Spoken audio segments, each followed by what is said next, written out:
Hello, Diarech, is Gia Ishmerech, Ishmisha Aaron Edwards. Hello and good day. My name is Aaron Edwards. Welcome to Inspiring Insights. My pronouns are they, them, and theirs. I'm an uprooted Newfoundlander with Irish and Welsh descendants. I grew up on the rock, honoring the tundra and the forests of the Beothuk. And I just want to take a minute today to honor the people who suffered and were actually erased off of Newfoundland by the disease of colonial conquest. As the offspring of two teachers, I have much to learn here, and I have also very much to learn and to step into my own teachings here, and as a podcast host. Now I take up space in Toronto. This is a land that was tended by many nations, including the Anishinaabe, the Chippewa, the Wendat, the Haudenosaunee Confederacy, and more recently, the Mississaugas of the Credit. As a newcomer here, I have been invited to lift the one spoon with all others who live here. And I want to care for this land within the Dish with One Spoon Wampum Belt Treaty. This treaty dates back to before 1764 with the Royal Proclamation, also called the Niagara Treaty. I commit to respectful collaboration here.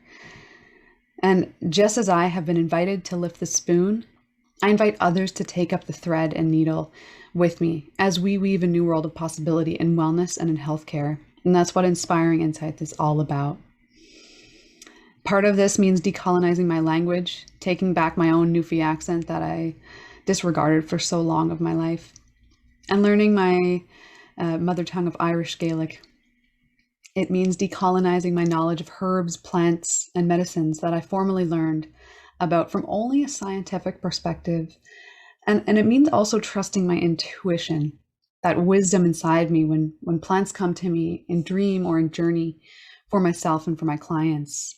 I teach mindfulness and energy medicine on a global scale. And I want to use my decolonization tactics to challenge who I have been socialized to be and also challenge who you have been socialized to be. My gifts are many. They include being able to stir the proverbial pot pretty well, providing stability in times of disruption, transcending the veil of life and death, and uplifting those around me. We are all here on Mother Earth. Mother Earth is our great equalizer. And I sing very, very loud and very, very proudly for my trans and gender nonconforming family, especially those who can't remember their song just yet. My role in this life is to channel the giant, gentle strength, protection, and patience of Moose for myself and those around me. I stand tall for fair justice, for equality, for memory, storytelling, for sharing, and for ceremony. And I rebaptize myself on my own terms in the waters of Lake Ontario and also in the Atlantic Ocean. Like the water, I touch many, and many truths touch me. Every day, I pray that I will see with two eyes, and that is a task. Every day, I pray to be able to hold many truths. My heart sings of a day when we celebrate and we understand one another for who we are as creatures of this earth, sliding and slithering and being belly on belly with Mother Earth.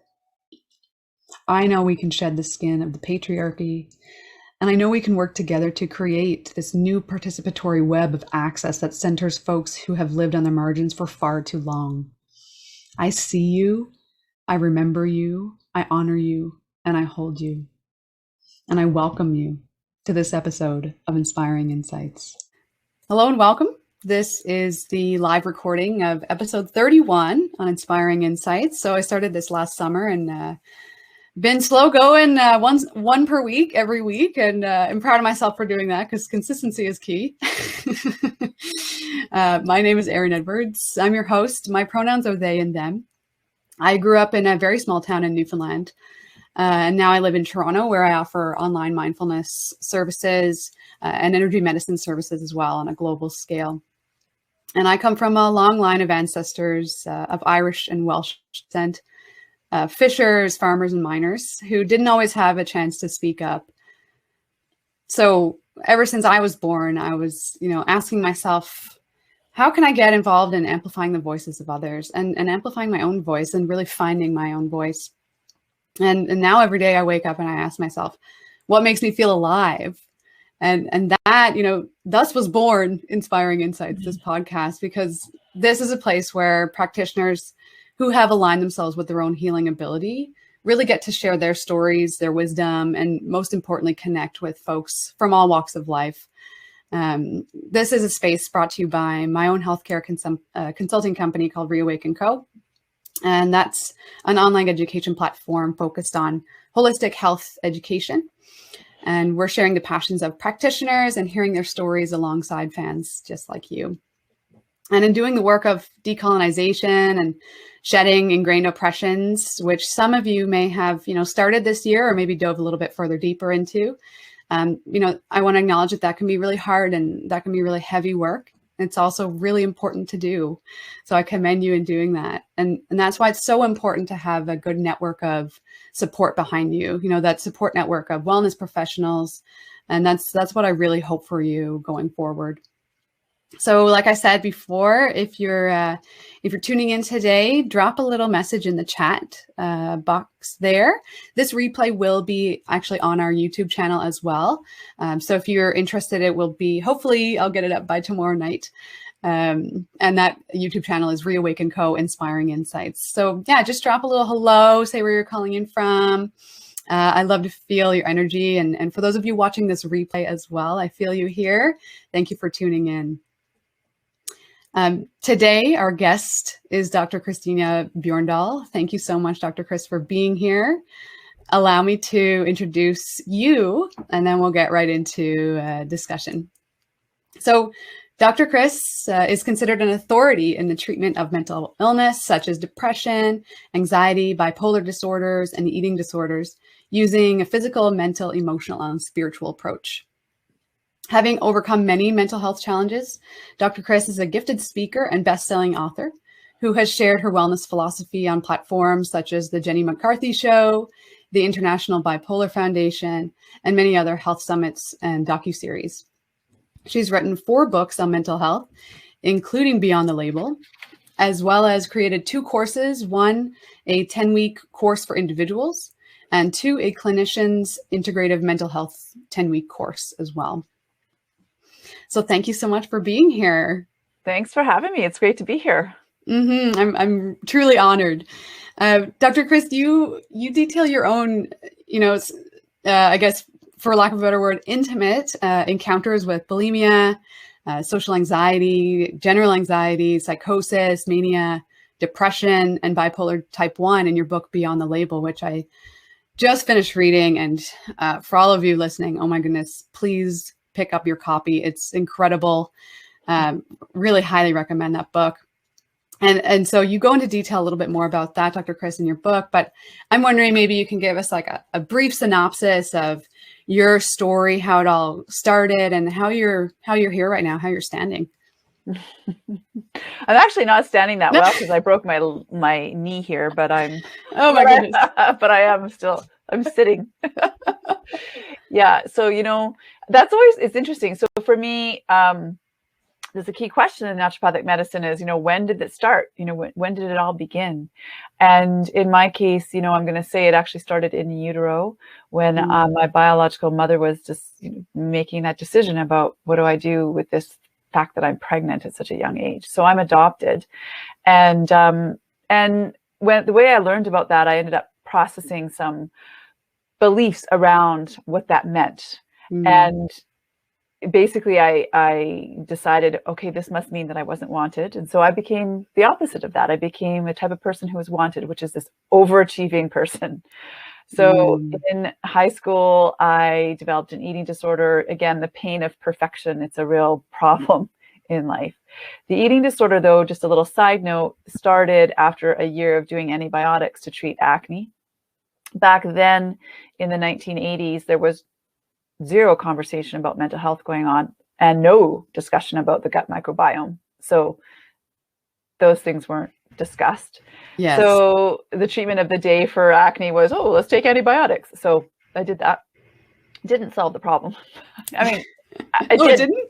Well, it did while I was on the antibiotics, but not after I went off of them. Right. So Right. therein lies the Band-Aid solution, which often is Western medicine. So got to university, overachieving, basically burning the candle at both ends, crashed and burned, presented as depression, suicide, anxiety, prescribed antidepressants, took them, found myself in a place I'd never been before, which after taking them for a couple months, which was not sleeping, having lots of fun, then spiraling out of control into delusional psychotic event. It took 6 people to wrestle me into a straitjacket, and off I went to the hospital. I was then diagnosed, well, first of all, then put in a rubber room, shot up with a powerful antipsychotic, and then given the diagnosis of bipolar disorder type 1. What I did with that was basically put it as far away from me as humanly possible, right? That's not happening to me. Thank you very much. Continued wearing the mask. I'm okay on the outside, right? Not doing that well on the inside, mind you. Marching through the world and just, this is not happening to me, but it is happening. Yes. Had a suicide attempt in 94, left me in a coma with kidney failure. Again, overachiever. So I was not happy when I came out of the coma, and I completely, I'm not trying to dismiss and create lightness at all around the pain, because I've been there and I get it. I also get that I didn't want to be here. And I think that was my rock. I used to think my rock bottom was a suicide attempt, but now as I'm talking to you, I'm like, you know what? Actually, I think my rock bottom one as I came out of that suicide attempt and I realized I was still here, I went even further down. And a friend gave me a book to read called A Return to Love by Marianne Williamson. It's a course on Reflections on A Course in Miracles. And there's a quote in that book about surrender, which goes along these lines, that surrender is not about breaking out of anything. It's a gentle melting into who you really are. So you let down the armor, you take off that mask, if you will, and you discover that all God needs is just one sincere, surrendered moment where love matters more than fear, or more than anything, I think is actually how the quote goes. And so that's the key, was the turning point for me, the spiritual turning point, if you will, from being at the bottom, hitting rock bottom, was this word love. Sort of a foreign word for me. Like, well, what is that? Because I certainly don't feel that about myself. Yeah, what is love? Yeah, I know, it's how cliche, but what's love got to do with it, right? Isn't that a song or something, or a movie or a poem or something, right? It's a lot of it, yeah. It's a lot. So that's this journey I've been on since then. Is what is this thing called love? How do I find it within me versus outside of me? And how do I shift this myself from hating who I am and learning to lean into love, especially these parts of myself that I feel I don't like, love, or accept, right? These ideas of your shadow beliefs, your unconscious commitments, all of that. So that's really the work I've been doing. So that's the summary of 54 years in 40 seconds for you. Thank you so much for that. Wow. And yeah, I really honor you. I truly honor you for even being able to share that, and to write that. It must have been so cathartic to kind of process that. And I know you're a big proponent on journaling. So, how much that would have probably helped in the time, but also, looking back on what happened and over the course of your, I think it was 6 manic episodes, right? Yeah. Yeah. 6 over 30 years. Yeah. Right. Okay. Yeah. Mm-hmm. So in your book as well, Dr. Chris, you talk about like the top 4 aspects to address in your overall health. And, as it pertains to this time that we're all in right now, 2020, 2021, pandemic life. Yeah, of course. It's probably going to keep going for a little bit, at least. I mean, it's been a source of trauma, I think. We'll look back on this for sure and probably be processing it for a long time after. So the top 4 aspects to address in your overall health, can you talk about those a little bit? Mm-hmm. Yeah. So the top 4, in my opinion, are the physical, the mental, the emotional, and the spiritual. And our Western system is really focused on that physical level, pretty much. That's what you're going to get. So we want to understand, though, that, you're not just the physical, right? You have thoughts, you think, you have this is the mental component, you have emotions, you feel, the emotional component, and this idea of spirit. You're a breathing being. The difference between me and you and a cadaver is life flow, this concept of breath. The Latin derivation of the word inspire, or inspiration, means to breathe or impart wisdom to a human soul. So there is a spiritual component. You can, if that's a word that's triggering for people, because nowadays everyone seems to be in that space. So another word would be, perhaps energy, right? This idea of life flow. We talk about it in Chinese medicine as qi, and Ayurvedic medicine as prana. Western medicine, they probably just don't really want to acknowledge that piece. So I think they're all important, and we have to look at all of them. Of course. And I mean, you're barking up the right tree here. I am a Reiki practitioner. So okay, there you go. I could talk all day about spirit and all that. Yeah, that inspiration is so key. So key. Yeah. Mm-hmm. Yeah. And I think the thing for me is, and I'm not denying the physical for sure. I mean, that's kind of where I started. I started at that physical level, right? But what I want people to understand is there's 3 macro systems in you: your neurotransmitters, your endocrine system or hormonal system, and then your organs of detoxification and your immune system.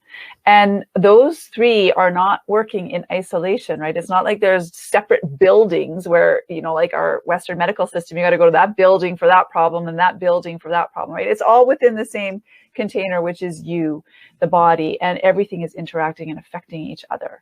So, it's our job as naturopathic doctors to determine, well, which macro system or systems is involved? Like, what's the root of the problem? But when you think of a tree, right, and its root system doesn't have one root growing down to the center of the earth, right?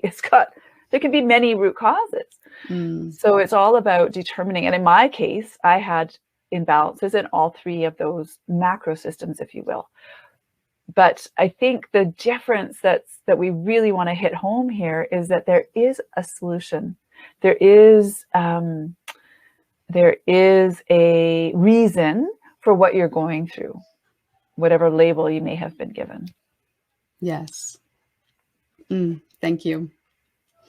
I wanted to read a little bit of just a little passage from your book, and for the listeners here. So in your book, Beyond the Label, you say that, most of your life you've lived for the destination while ignoring the journey. And that, resonate 100% with that. Now you're learning, of course, to enjoy the journey just as much as the destination. So in this, Dr. Chris writes, someone had actually asked you to explain what it is, the work that you do. And I love that you said, this was your response: I help people make peace with the present moment, piece by piece. Because it's really about that. To look at those trees' roots could be so thick, could be so plentiful.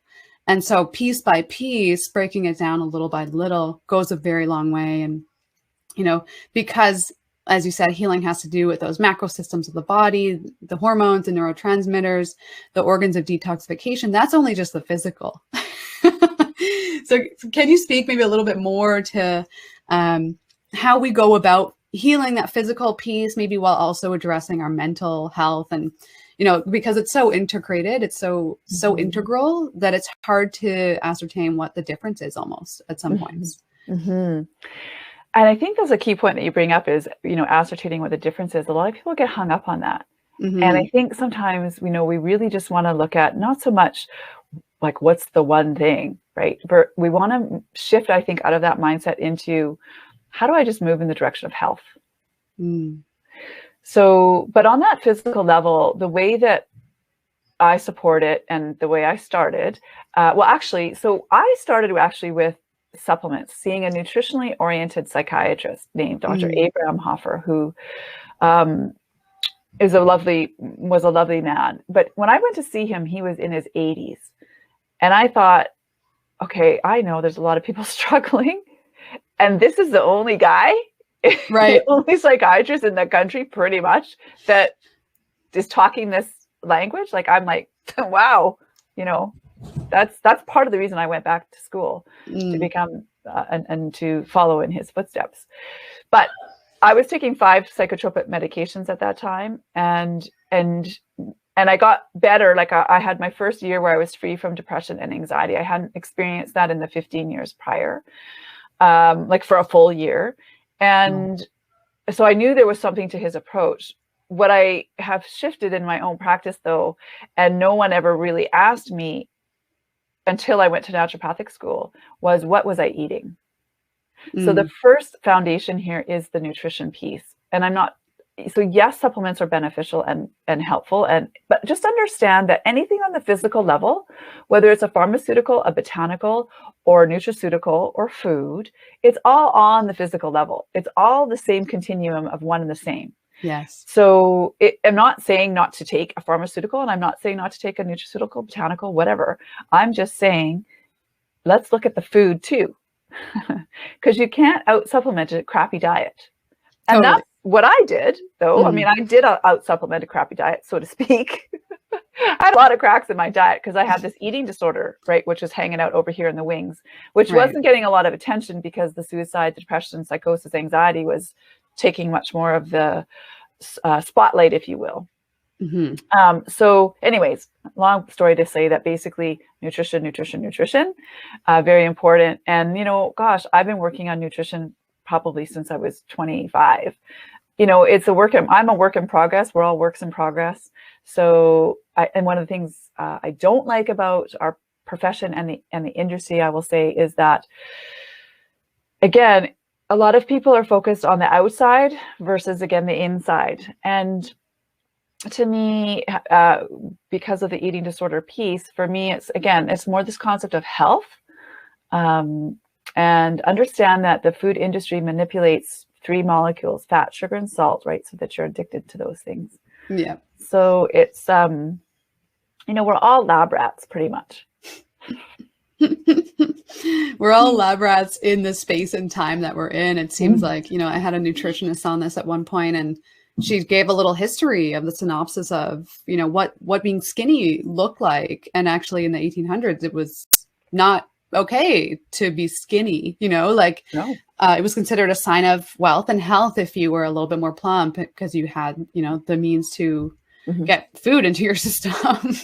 Even that is, it changes as we go, right? It changes as we go. It's so interesting, hey, to look at that. And I feel like we are all, you know, we truly are birthers of a new world as we go through. And I think all of us are, you know, at this coming at this time along the start of the millennia, to really bring into this place a different kind of approach to healthcare. And it's so good to see that, you know, you're working in the thing that you really are passionate about. So I appreciate that.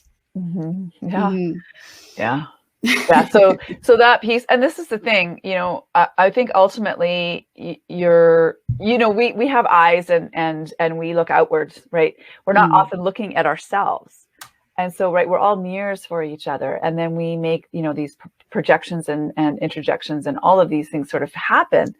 And for me, ultimately, you know, your relationship with your body is a reflection of your relationship with yourself.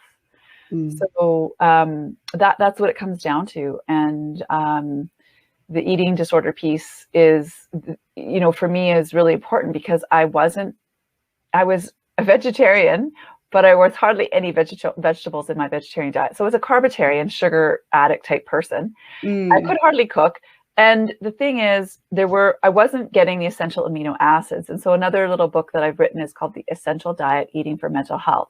You have to understand that your hormones and your neurotransmitters, all these feel-good chemicals that your body can make, cannot make them if you don't give it the precursors to build them. And these have to come from, and there's essential ones that you have to get from your diet. And if you're deficient in them, like I was, then it's going to be challenging to make serotonin. So the only reason I got better on the protocol that Dr. Hoffer put me on was because he was supplementing me to support these sort of cracks in my nutritional foundation. Right. And I don't take half of those supplements now because my diet is dialed in, right? So Yes. that's the point I'm trying to make about the physical level, right? Every time I went off an antidepressant, I ended up in the gutter of of suicide, because nobody ever looked at the root, which was what did I think about myself? What were my core beliefs? What was I eating? How was I feeling truly about myself? Right. I feel too, Dr. Chris, that there's, and you spoke about this in your book too, this sense of, most of us aren't only on just one medication at this point. Medications in general, pharmaceuticals are only studied on their own, right? And so this idea of polypharmacy now in society at large, and how it integrates with everything, and we're complex beings, right? So we can't possibly tend to silo one thing out of the other. You don't hear that talk. It's not discussed. This polypharmacy conversation is not discussed. Yes. And then it cracks me up that they then say, oh, but don't take St. John's wort. Okay. All right. Sure. Oh yeah. I'm understanding you. Oh, yeah. Don't take B6. It might okay, come on, guys.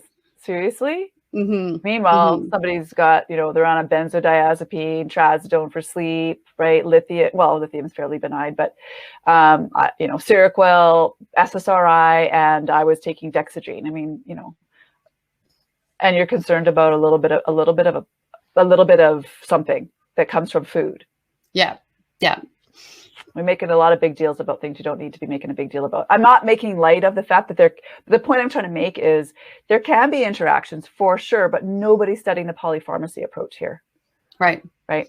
And I think that needs to be a change for sure. Yeah. In general, our healthcare system is a sick care management system at this point.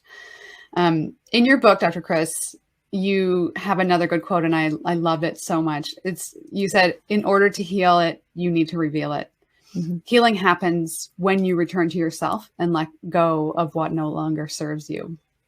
I was so moved by that. And I, try to live my life by that and really look at things. And it's hard, but, in due time, we do tend to look or maybe even avoid and go the opposite way. So, what are some things for the folks out there listening today? How can they tackle their mental, emotional, and spiritual aspects? So outside of the physical, more like what is it? What's important for you? Yeah. So this is for me the most important, because remember, this piece of the pie, if you will, is 75% of the puzzle. So for me, it started with learning how to manage my mind so that I'm not at the mercy of it. And that started with a recognition of the thoughts. So this approach, we'll just shorten it to call it the 4R approach. So that it's really about the first R in this process is recognize. So what is the nature of the thoughts that you're thinking? Understand that your nervous system is, I think, the king system in the body that seems to have control, if you will, over many other important systems. For example, digestion.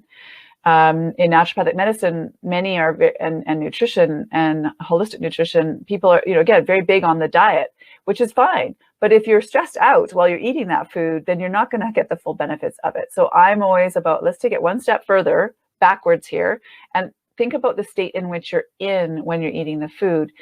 There's two branches to your nervous system, sympathetic or parasympathetic. Think stressed or relaxed. Think ego and soul. Think sabotage and support. Where are you?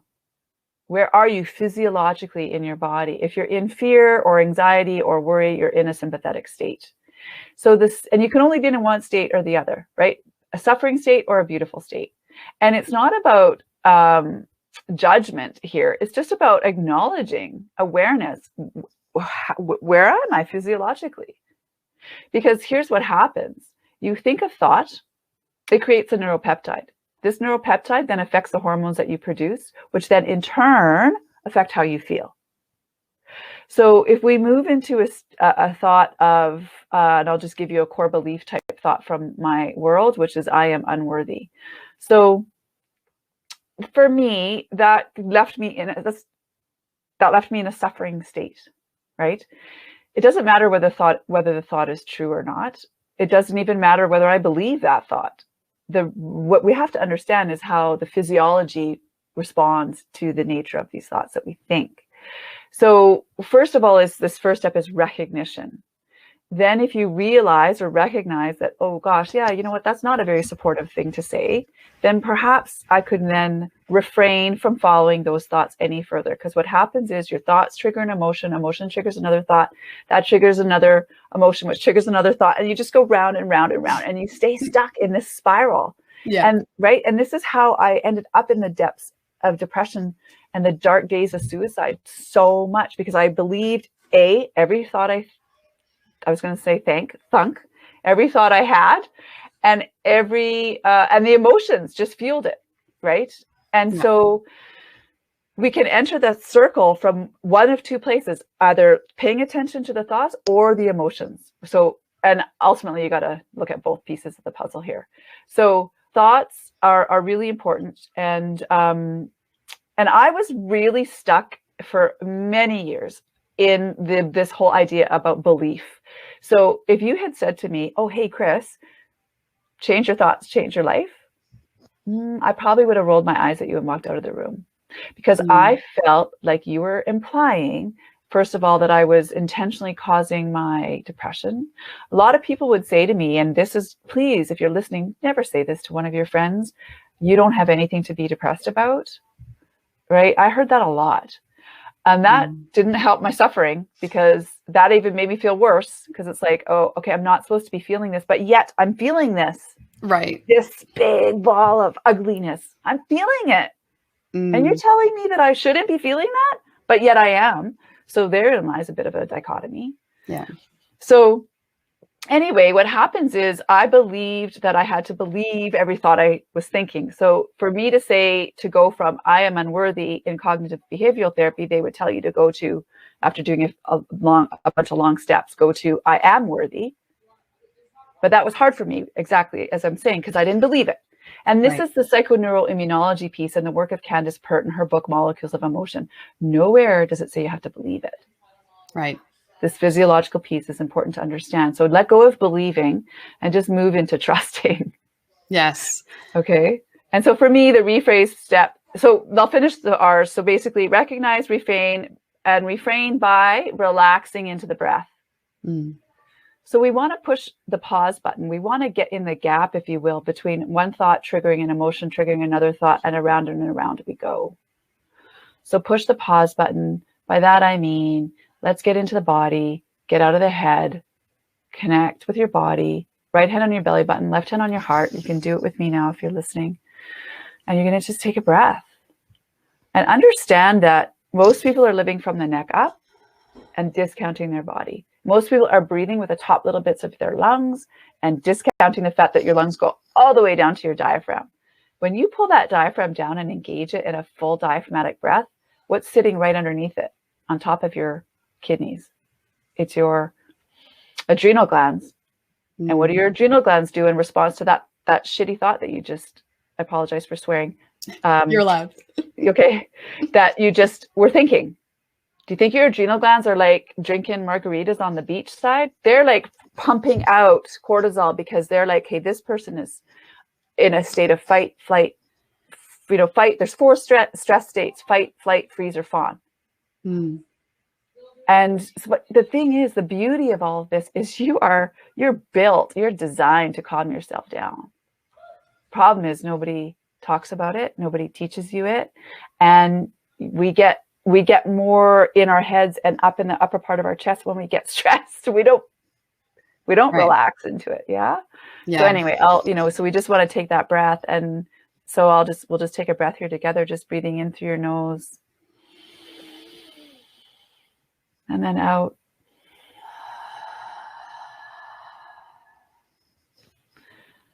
And when we're doing that with patients in the office, I get them to look at something, and we look at nature and we focus our mind's attention on that. Because here's the thing. My mind is a very busy place. There's a lot going on up here. Before we hopped on the call, I said, gosh, my to-do list I've got going for the next 2 lifetimes, right? So I got a busy brain, but I need to, and that is what it is, but I need to calm myself in the present moment connect with nature, get out of my ego, and move to my soul. Because your soul doesn't reside here. Okay, that's your ego. And that's where your amygdala lies. And this is where your prefrontal cortex is right here, but you can't connect to that unless you're calm. Yeah. And so the way you get to calmness is through the breath. And the interesting thing about the breath as well is when you take that breath through your nose, where if we were to draw, intersection here and here, where that meets is called the sella turcica. That's where your hypothalamus and pituitary is. That's the master gland, if you will, of those adrenals. So when it feels that nice warm breath coming up through there, then that helps to calm everything down. So anyway, the breathing, the relaxing, and then the fourth R is to repeat those first 3 steps. The fifth R is to reframe. That's that reframe step. If going from I am unworthy to whatever thought you recognize to a reframe, like for me, sometimes, again, it's too big of a jump. So I just go neutral. Just I am. I don't fill in the blank. I don't fill in the blank with any descriptive word. And that's a challenge I give to patients a lot of the time. It's like, see if you can just go through your day neutral. Yeah. Right? No opinion. No comment about the weather. No comment about your meal. No comment about whoever or whatever. Just neutral. It's hard. We're very descriptive. Yeah. And then we're very descriptive about ourselves, right? Wow. Yeah. I don't know if that's, of course it's possible, but that would be in itself a challenge. It's challenging. Yeah. It's possible. Challenging. Wow. Thank you for outlining those 5 R's. And I love it in your book. You actually talk about, the real big thing that caused you a lot of anxiety was the fear of going back into mania. Oh, yeah. And that is so big. I think for a lot of us, we even fear just our own thoughts. We fear having the thought of being depressed. Yes. Let alone while we're actually there, and then we're fearing everything else that comes up within that. And you speak to this part, of rooting ourselves and grounding ourselves. And in it, you talk about, really trusting your heart and our intuition. And I think for a lot of us, it's hard because we're so in our head to understand that, and it can get, people call it woo woo or whatever. When we talk about, trusting your heart and trusting your intuition and leaning into that. Besides the breath, Dr. Chris, is there anything that, really allows somebody that you've seen to really accept themselves, love, and share that extra compassion with themselves? So I think this heart piece is important because, again, most people are living here. So just remember when you're living here, you're generally stuck in your egoic mind. And it's not that the ego is a bad thing. It's just that you also have a soul, right? We started off this conversation talking a little bit about that. And, one of my depressions, I'm not going to say one of them, many of my depressions, I'm going to say are because I felt like I didn't know which master to listen to. My ego was going east and my soul was going west, and I was stuck in the middle, not knowing which way to turn. I literally paralyzed in my steps, could not take a step for the life of me because I was so stuck in this perfectionist piece of making the right decision, the perfect decision. It was really literally paralyzing. We call it anxiety. So, learning to trust this inner voice is really, I think, is a key thing that I teach people. So if you're up for it, we can do a quick little exercise. Of course. Yeah. You're up for it. So we're just going to have a conversation with your heart. And it's very simple. You can start by just connecting with your heart, and people, who's listening can do this along with us. So you just connect with your heart, put your hands over your heart and take a breath in. And as you exhale, if it feels comfortable, you can close your eyes. You can keep them open.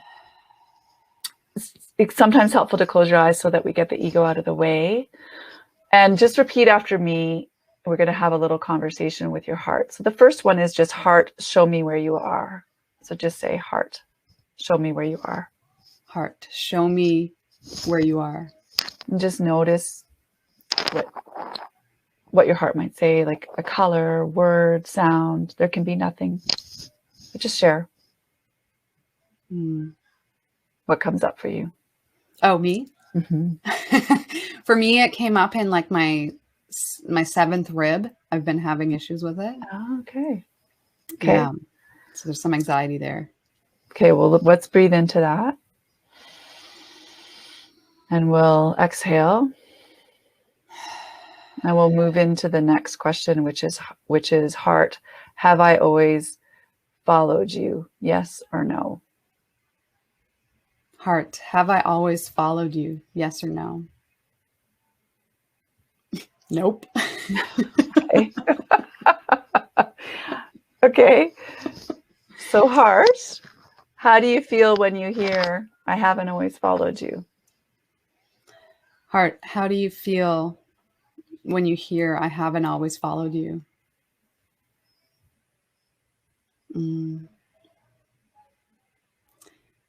I got the image of like a little rock, like hardening and like throwing its shell up, maybe a turtle like going inside. Okay. So the turtle, maybe that analogy needing to protect unsupported, maybe the heart. Okay. All right. So let's ask another question. Heart, can you forgive me for not always following you? Yes or no? Heart, can you forgive me for not always following you? Yes or no? Yes. And heart, will you tell me the truth? Yes or no? Heart, will you tell me the truth? Yes or no? Yes. Yes. And heart, is it possible that you are my intuition dwelling inside? Yes or no? Heart, is it possible that you are my intuition dwelling inside? Yes. Yeah. There you go. Thank you for being a willing participant. Actually, yeah, the other thing I was going to say is speak to that seventh rib. Let's just breathe into that area that you mentioned when we asked the heart to show you where you are. We can just say, just knowing that the body contains wisdom, the body is always speaking to us. We're not always listening. But let's just ask that part of your body, what does it have anything to say right now? Is there anything it wants to say to you? Heart, does this area have anything it wants to say to me right now?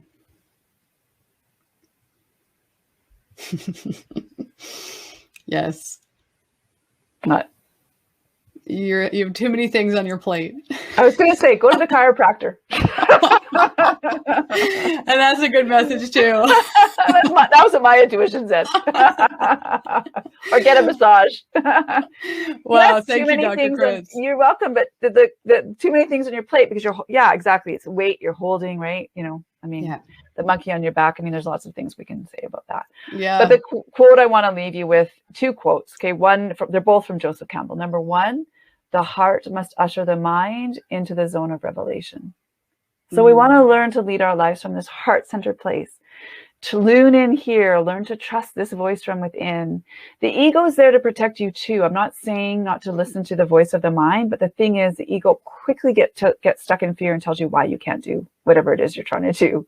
My soul was speaking to me to go back and become a naturopathic doctor, and my ego was like, "Are you kidding me? Are you like, no, that's not happening." Okay, right. You're not really, you report to a CEO. You have an amazing job. You got the condo, you got the car, you got it made, girlfriend. Do not go back to school. I go back to high school when I was 33, right?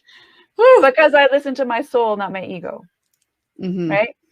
The other quote is, which I love this quote, the psychotic, that's me, drowns in the same water the mystic swims. Ooh. You're the mystic. I'm the psychotic. I'm drowning. We celebrate you. We drown me because we can't handle it.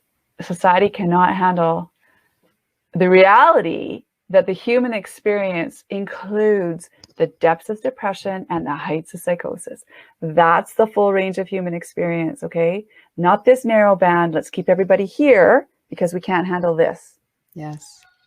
So I love that quote by Joseph Campbell. Thank you. So the work really is to expand the possibilities versus make everybody fit into this neat little box, which I love. Yeah, I would say maybe the work is just to bring in love and compassion and acceptance Mm, and ask, when did this start?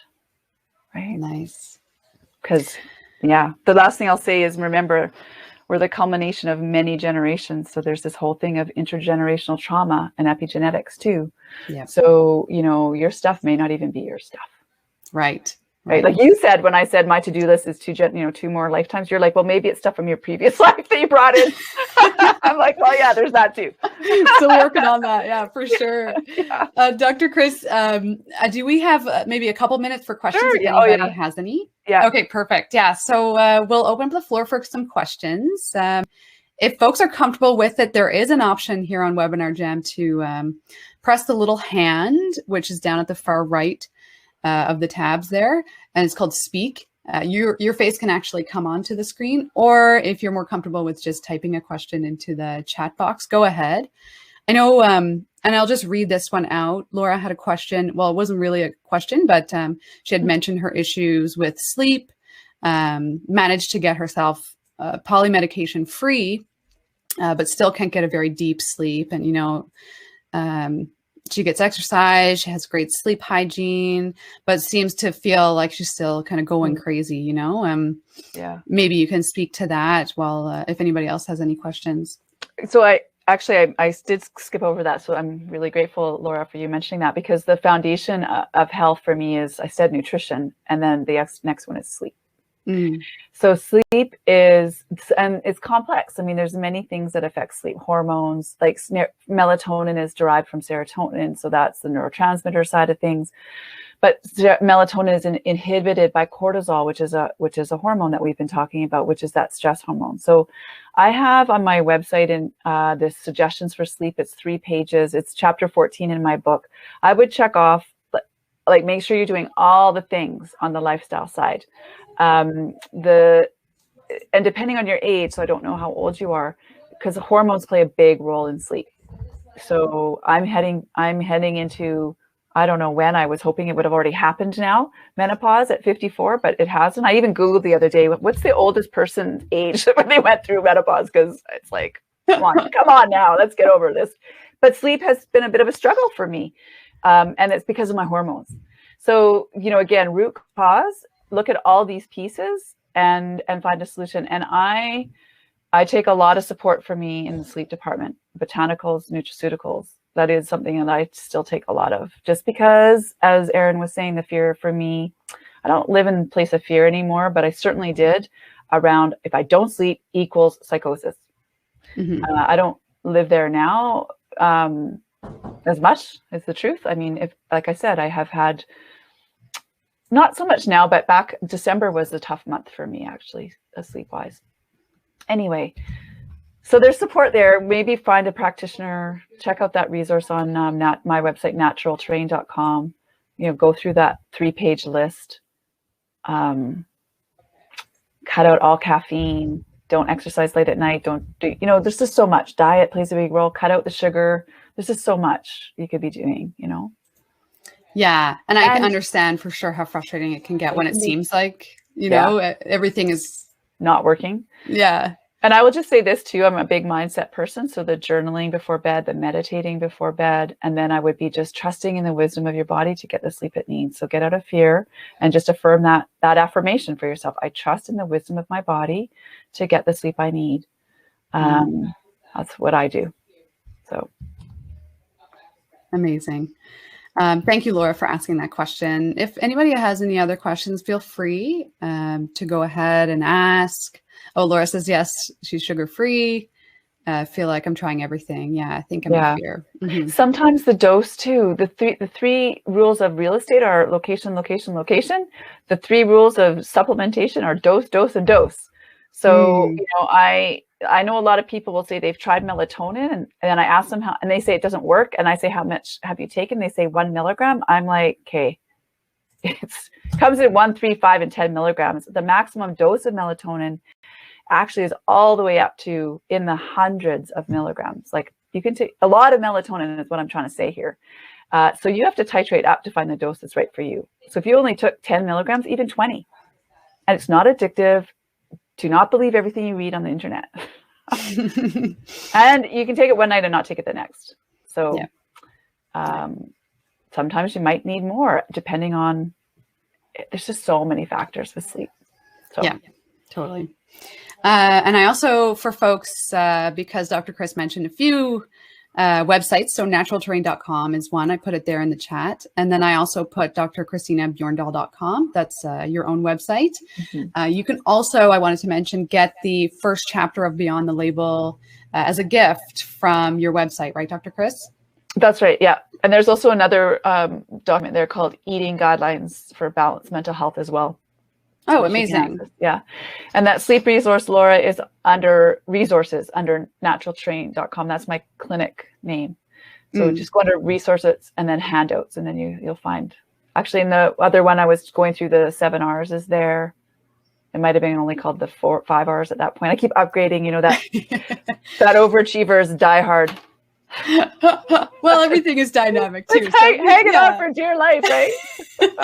It's going to be the 20 R's by the time I'm finished. Dr. Chris, I have one final question for you, and that is, what keeps you inspired? I ask this to every guest that's on here. Yeah, I just think for me, what keeps me inspired is learning and just continuing to continuing to dive deep into my own healing and my journey. I haven't stopped learning, and I don't think the people who work with me and my patients, it's not like one and done. It's like I am still, I guess I'm a seeker, and so learning that inspires me. Other people inspire me. Hearing of other stories of recovery inspire me. My son inspires me. So many things. Thank you. Wow. Yeah. Thank you so much, Dr. Chris, for being here. If no one has any further questions, we'll clue up there. Anything else that you wanted to mention, Dr. Chris, or was everything pretty much said? I guess I'll just say this, that if you know somebody who's struggling, if you're struggling, mental health is a societal problem. We all play a role, and we all are part of the solution. So reach your hand out. I know it's difficult in these times with social, when is the solution to this COVID problem going to become the problem, which is mental health? Problem was already there before COVID, and it's only getting worse. So, extend your hand in compassion, extend your hand in grace. If you're struggling, like I have for so many times and years of my life where I could not reach my hand out for help, because that's part of the problem, is we lose our ability to ask for help. So learn the signs. But if you're somebody who's struggling yourself and listening, you have a responsibility to dig deep for yourself here too. So tell someone. And if you get met with silence or you don't get the answer, please don't stop there. Then move on to the next person until you can find somebody who is there to support you, because we need to support each other. And I wouldn't be here. I would not be here if it weren't for the people who cared. So. Thank you, Dr. Chris. Those words of wisdom and words of, genuine authenticity. And I really appreciate having you here on the show today and sharing your deep insights and your wisdom. Thank you so much again. For folks who are still here, I just put in the chat as well. A little half-day mindfulness retreat is going on May 1st with me. As a gift for you, you can get up to 40% off on the tickets with May 1 Reawaken, the coupon code, up until April 23rd. So go ahead and click that link. There's another link as well there for my Instagram channel, which is at the Erin Edwards.